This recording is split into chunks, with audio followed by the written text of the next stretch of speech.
আমরাও এক ভাই বোন। ভাই আমার থেকে 2 বছরের ছোট।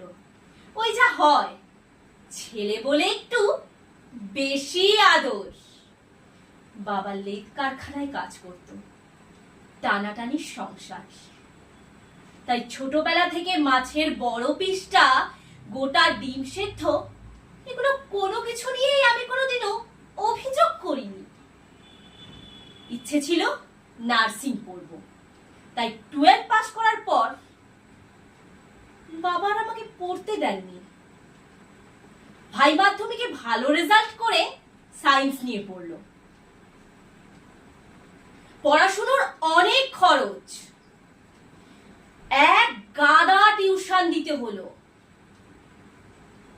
বাবা আমাকে কিছু বলেননি, মাকে গিয়ে বলল,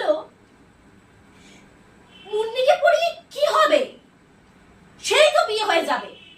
তার থেকে ভাই যদি সায়েন্স নিয়ে পড়ে ভালো চাকরি করে, তাহলে একদিন ভালো থাকা যাবে। আমি আমার বেলা কিছু বলিনি, কিন্তু আমার বাচ্চাদের সাথে কোনো অন্যায় আমি অন্তত হতে দেব